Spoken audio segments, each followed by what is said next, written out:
Hello friends, welcome back. So today I am going to discuss this C language day 2, and this is for the beginners. And in this the agenda today is Eclipse Ide Terminology, and then I will see the variable scope, data location, size, byte ordering with array example, printf format simple, and breakpoint we will check that.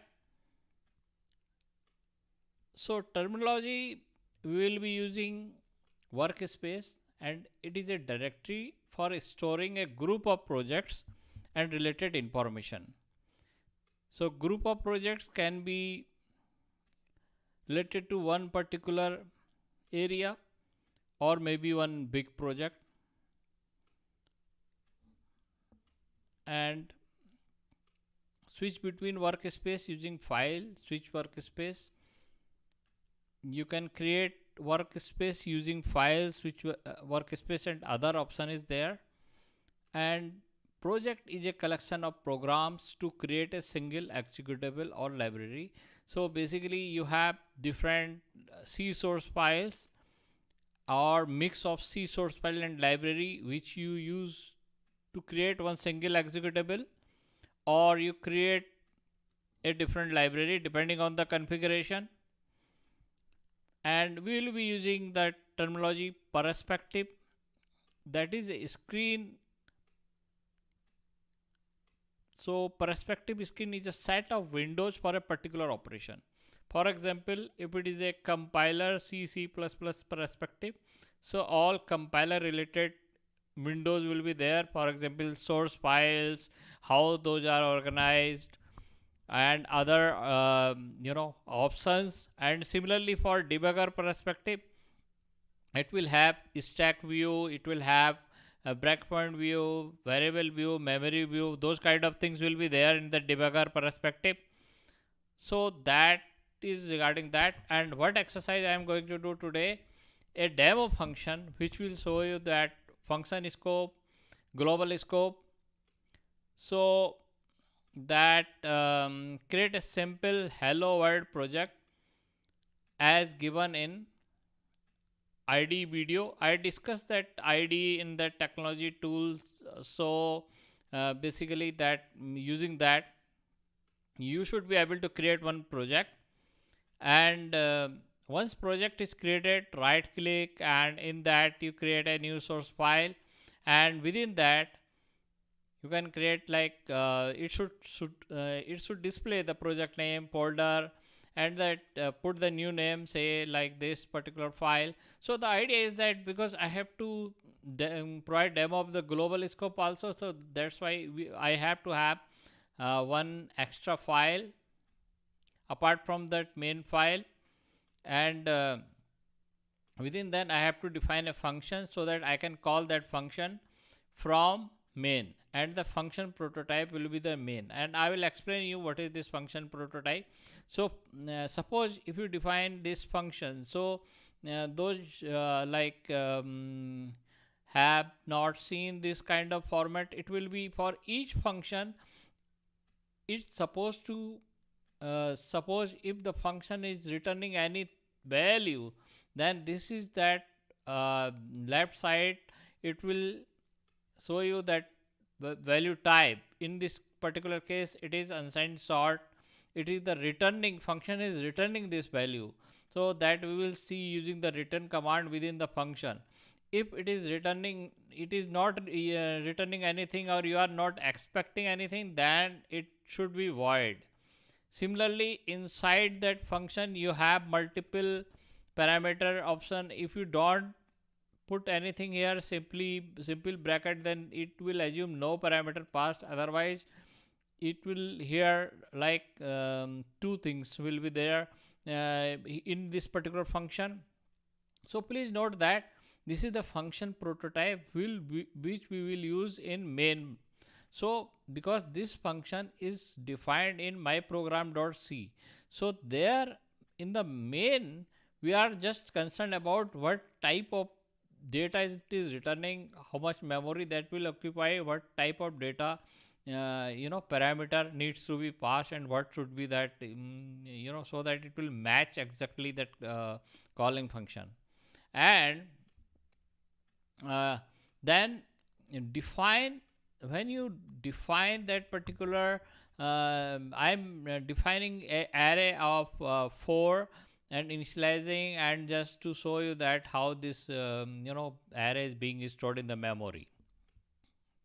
This is one thing I will provide you demo, and we will analyze that byte ordering and all that happening in that memory. So that is just to understand it from the perspective of memory as well. And this is that variable scope. So as you know that variable, as I explained earlier, it can be any data type or number of declaration data, and those things will be in a header.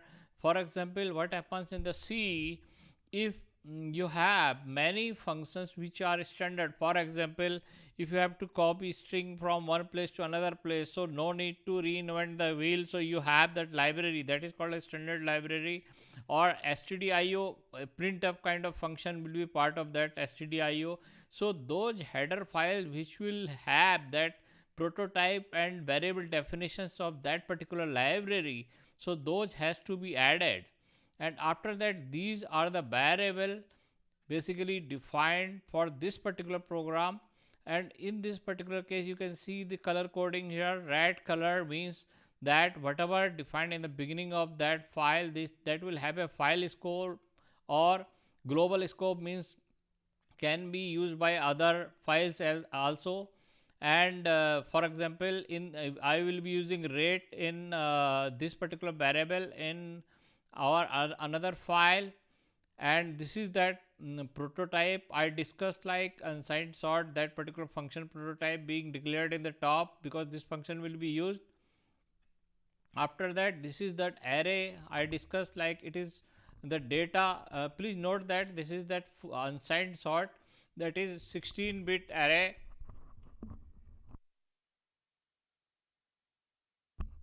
So you have 2 bytes, and I have initialized it intentionally 1 2 3 4 5 6 7 8, so that we can see the ordering there, how this data is being stored in the memory. So after this file scope or global data, we have this main function. And if you are using C first time, so you should know that this, whenever that C will be executed, so this will be first C function which will be called by default, and its name is also fixed, that is the main function will be called. In this particular case, that no parameter is being passed, so that is the void, and the left side it is returning basically one data that here. So this is not a complete program, so we will see in the complete program when there it will be returning something there, some status to that main, from where like main execution place, more normally your Windows prompt.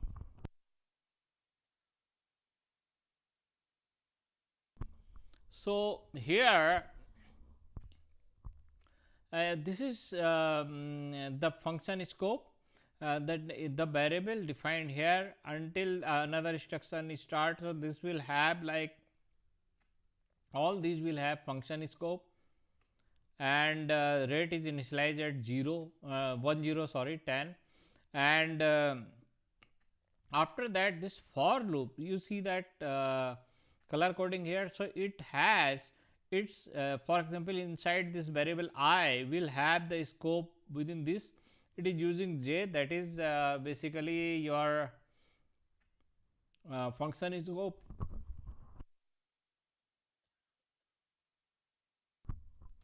Also note that this is defined as a static, the storage specifier. So its lifetime will be whole program lifetime. It means that this particular variable, it will retain, although its scope will be only this one. Means it is, when we say scope, means it can be accessed within this area. Okay. But all other variables which are not static, those are called auto storage specifier.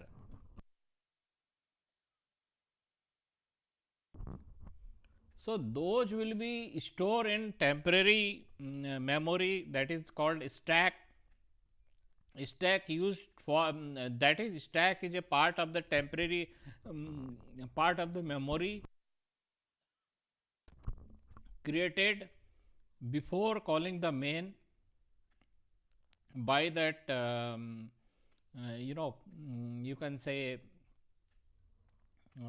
depending on that how it is being called, and so all these variable will have that these variable will have scope of local, means those will be stored in a temporary memory. Once out of this, so those that particular value will be not retained, but this particular value will be retained. Okay, and that basically that meaning of this kind of static, mainly if we define in some other function, then it is better we can explain. In this particular case, because main is that only function where it will remain most of the time, like whole program life, after that it will exit. And so here although name is same, but this particular I has complete file scope, and this particular I has only this particular scope. So it is that area of this I, so only this value will be applicable here, this will be not applicable, but the same value will be, it will retain after this. Once its scope is over, it will retain I, this I 5 here. And again the second, this is simply a block, so it will have its scope. Okay, but after that if we print the value of I, it will again become 5. Within this it will be 20. Within this, if we print this, its value will change according to this for loop. So this is that how the scope, where different variable scope are being used. So what we will do, we will see that main and instruction stepping, we will see static variable initialization and lifetime and scope. Okay, so let me go to directly to that project. Here, so in this project you can see from in the top, this is the storage specifier global. So whatever is defined here will be retained, and this global variable you can see can be used from here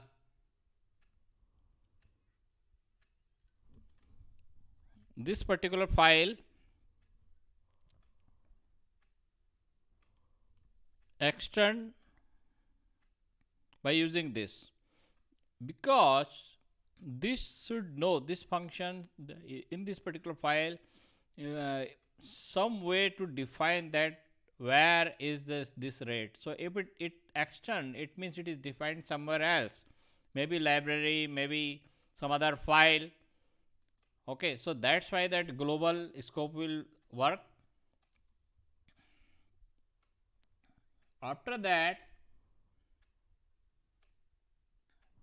all other things I explained. Only thing I am printing this before, this for loop, the same I value, and printing in between then printing inside both, and then finally after that then calling this function. Let's see how it goes.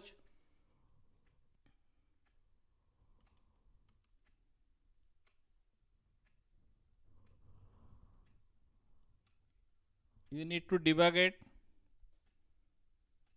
So it is right now at compiler perspective. So it is asking to go to the debugger perspective.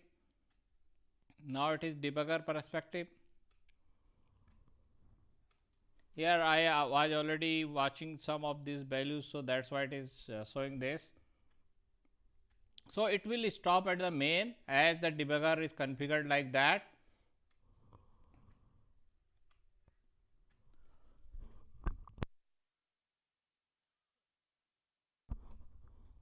From here we can step by step. Now at this point, please note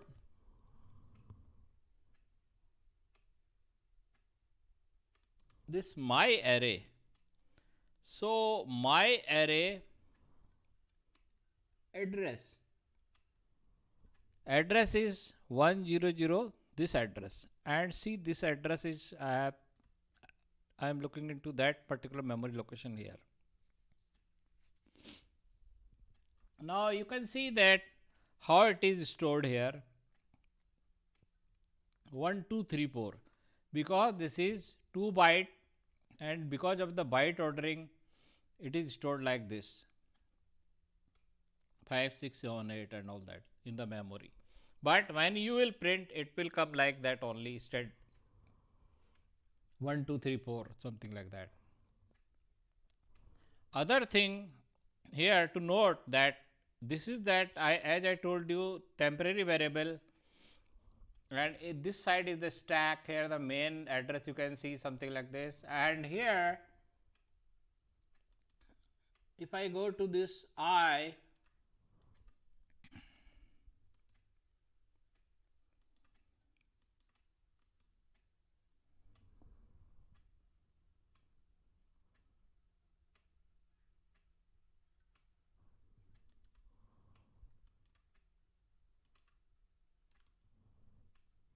I'm trying to find out this.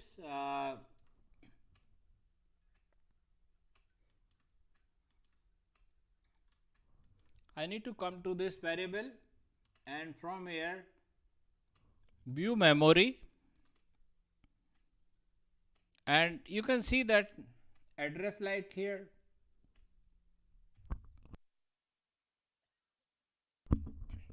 Sorry. So this address is basically stack address that we can verify from register also. Here you can see that stack pointer will be somewhere this stack pointer, similar address. If we look for some, let's say, global variable,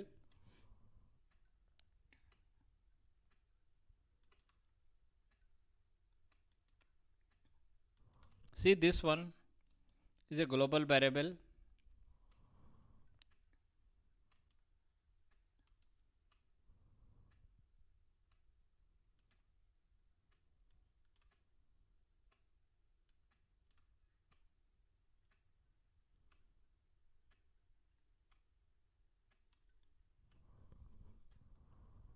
This one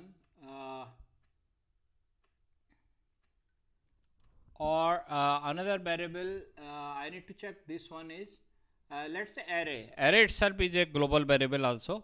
Array we have seen from here, like this address, you see this particular address is different than what we have that stack address. So this, but this count, if we go to count and view memory, why? Because okay, count is a register, so it will assign that some register. So if we go further, the register value is AA, from here you can see 170, and from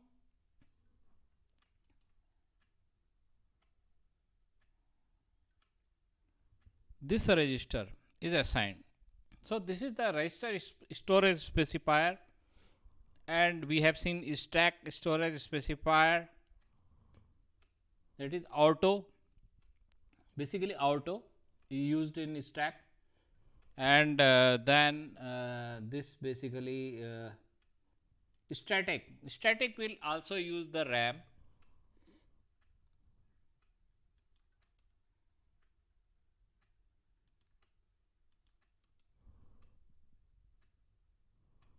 If you see the static address similar to RAM address, correct.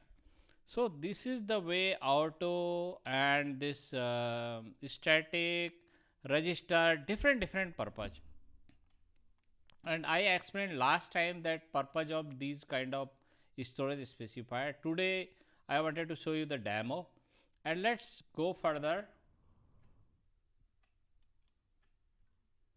See the first I, so it should be 5, then we are going inside this loop, and then I, and here I can see that you can see the value here as well as it is being printed here.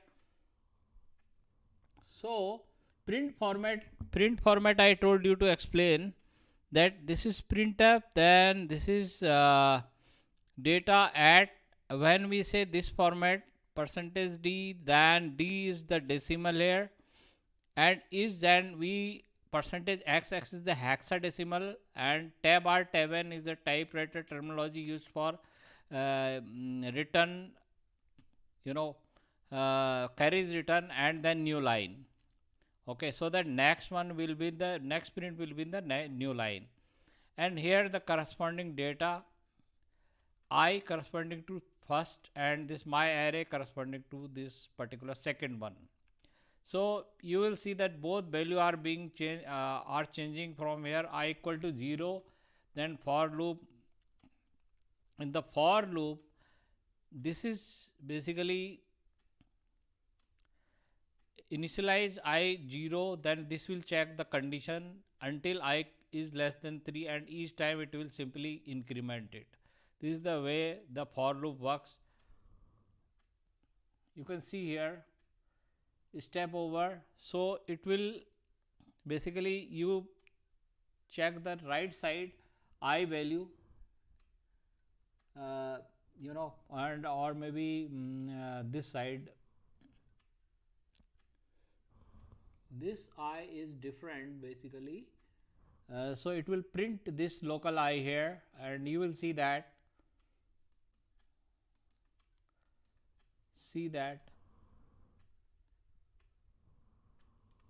left side you see 0 1 2,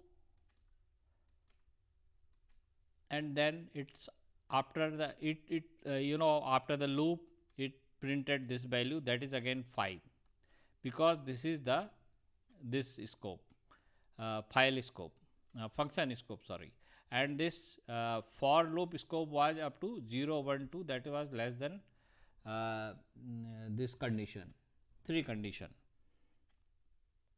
And similarly this is just a block, so there is no for, nothing, if. You can try with do while, if also, so there is nothing like that, and you can try your scope of these variables yourself for other functions, other commands like do while and all that. Here the scope is this, so if I print now it will be 20, but again out of this again scope become the function scope, and it will print 5. Left side you can see that. So this is the way it works, and here in the my function it will go inside this. If you want to go inside the function, then you can use this, and it will go inside the function, and here that it has passed the parameter. So variable 1, you can see variable 1 is 5 and this second one it is passing this 20 and rate is basically 10 that was fixed. So then it will multiply and return this value to that one. This is the way it works. It will return there. So and then it will assign this x the result. So that's why it will print this thing. And other thing I told you to for breakpoint anyway you can set, for example, any place you can set breakpoint. That in the separate session I will show you that. I have to close this first and I can start from this also, the debugging. This time we'll put this particular breakpoint. So it has stopped there. Suppose if you want to see this particular location first, so then put a breakpoint here and then continue, it will stop directly there. So that is one thing, and I hope I covered what we were supposed to do. That memory location we have seen using the view memory, and so the idea was to just demo the main function, and which is by default being called in C, then calling another user created function from main, and within that using different kind of variables and the understanding their scope. Okay, so I think it should help in accordance with some textbook and all that if you are following, and based on the practice actually you should be able to understand this better. And further we will check that how we can analyze all these kind of things in the memory. Today I don't want to go to that deep, because if I am going to check each register location, then it will be more confusing. So today just understand that main picture, that what is that scope and how the functions are being called, what is the value being returned, how the variables are using that stack memory or register, CPU register itself, or the normal memory. Stack is also part of the normal memory being reserved in the beginning before calling the main function. I hope this helps. Thank you very much.